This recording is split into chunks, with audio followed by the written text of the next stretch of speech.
Bonjour à tous et à toutes.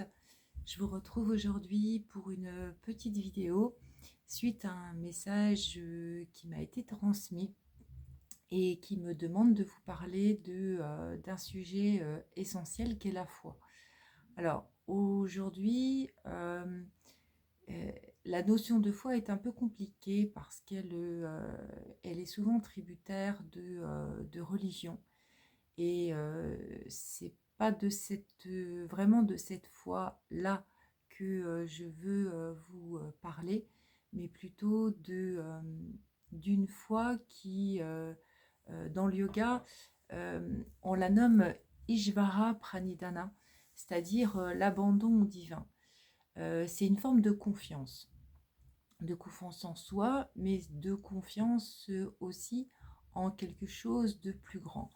En fait, le, la base principale, je dirais, c'est la notion du fait que nous ne sommes pas des êtres humains qui sont sur Terre pour avoir une expérience spirituelle, mais plutôt nous sommes des êtres spirituels qui sommes sur Terre pour avoir une expérience humaine. Et je pense que la grande majorité des êtres humains, en tout cas en Occident, a cette définition de l'être et malheureusement ce en quoi on a le plus foi, c'est avant tout la pensée. Parce que ce que l'on pense, en fait, est réel. Et, euh, et ce culte que l'on voue à la pensée est quelque chose de très enfermant.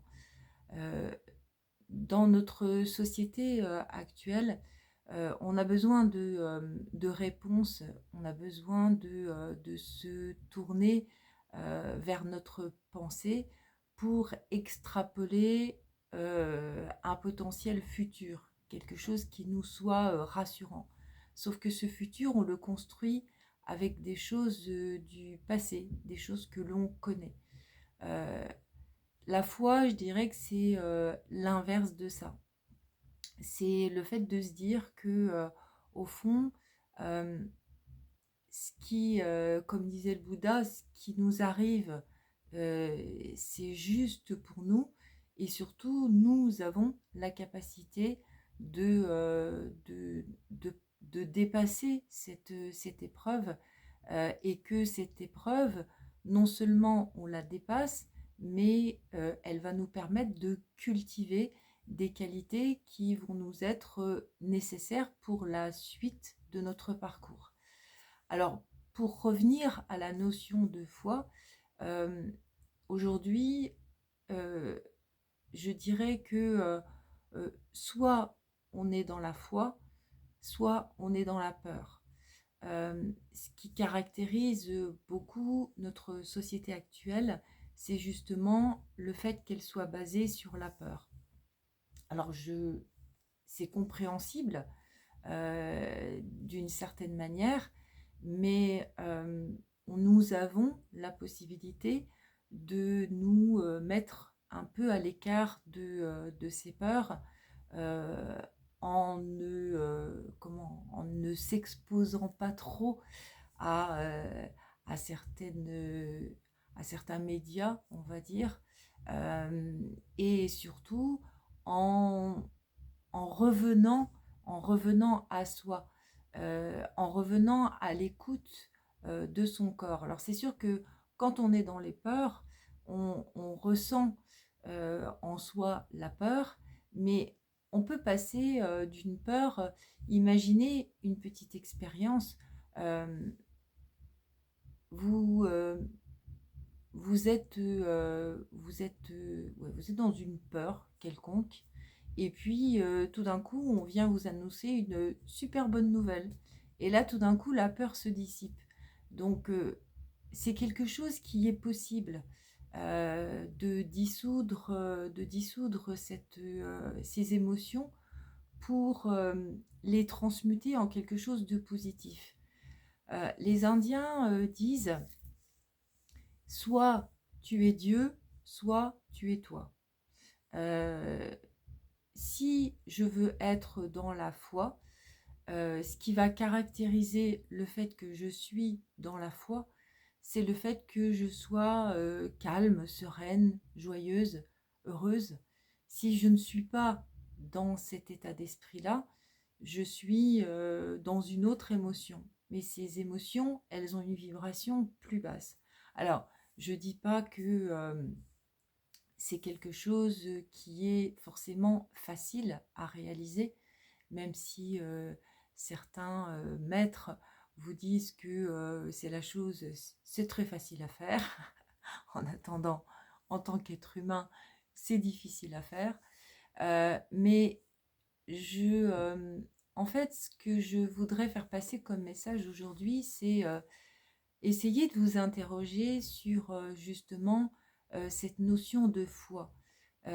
Alors, pas la foi en un Dieu, mais la foi en la vie, la foi, la confiance, hein, quand on parle de confiance en soi, ou moi je mettrais le mot confiance, parce qu'avoir confiance en soi, c'est une question de foi aussi. Donc, interrogez-vous sur cette notion de foi et essayez l'expérience de penser, de vous dire, euh, et si là, euh, je faisais confiance et que je voyais ce que ça donne. Faites ça sur des petites choses, voilà. Euh, Moi, je sais que euh, je peins et dans mes réalisations artistiques, je pars toujours sur une notion de j'y arriverai. Voilà, je ne sais pas où ça va me mener, pardon, mais je pars sur le fait que j'y arriverai et que je vais être guidée dans ce que je fais. Cette, euh, alors cette foi, je dirais que je l'ai acquise au fil de toutes mes années de pratique du yoga, de la méditation, dans toutes mes rencontres avec des sages ou des maîtres indiens. Je l'ai acquise comme ça, mais ça m'a été, j'en ai eu le goût avec, avec tout ça, mais le fait de la mettre en œuvre, euh, il faut pouvoir la mettre en œuvre au quotidien. Alors, je dis pas que au quotidien j'y arrive forcément.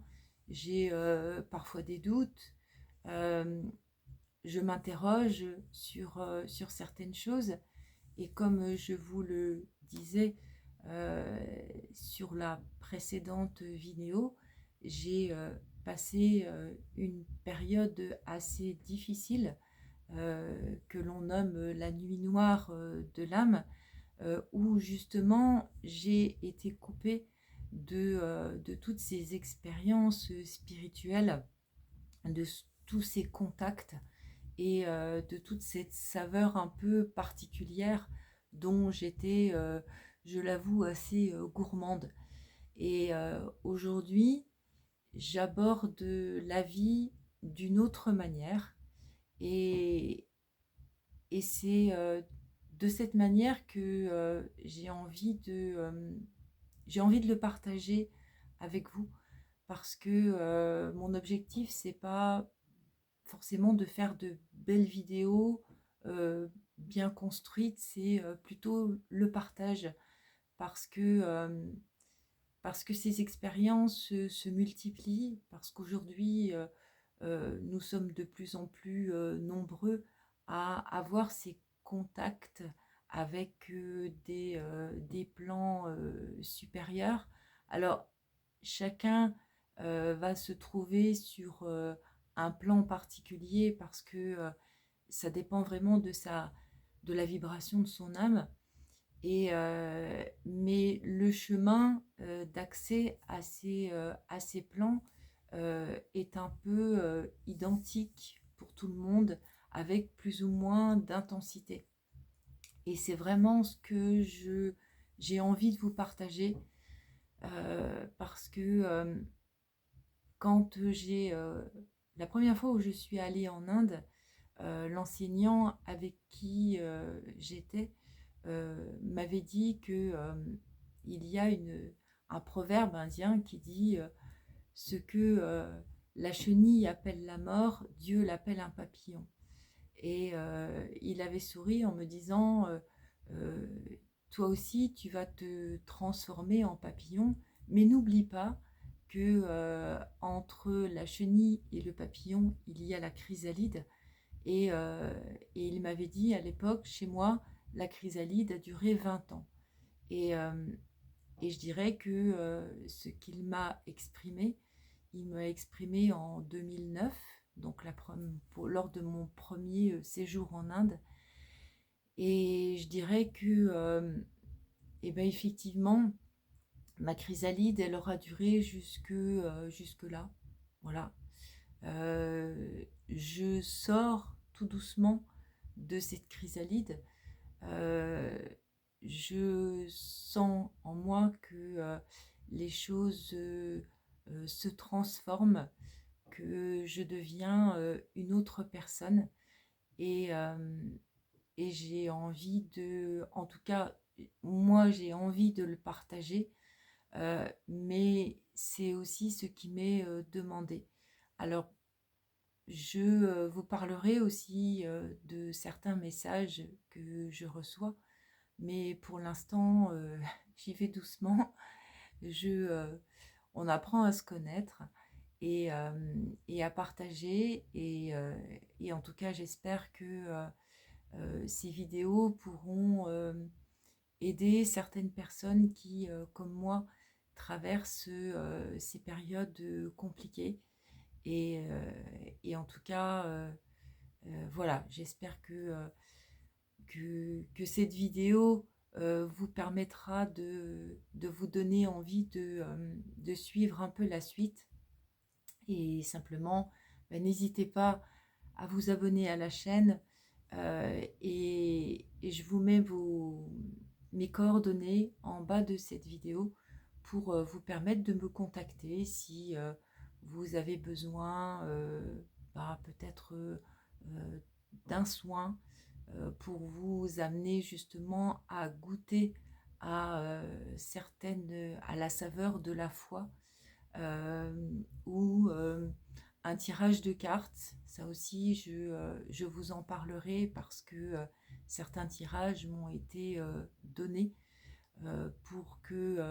pour aider. Parce que finalement, si moi je vis ce que je vis aujourd'hui, c'est à la fois pour ma réalisation personnelle, mais, euh, mais comme le dit Jodorowsky, si ça ne sert pas à guérir et si ça ne sert pas aux autres, ça ne sert à rien.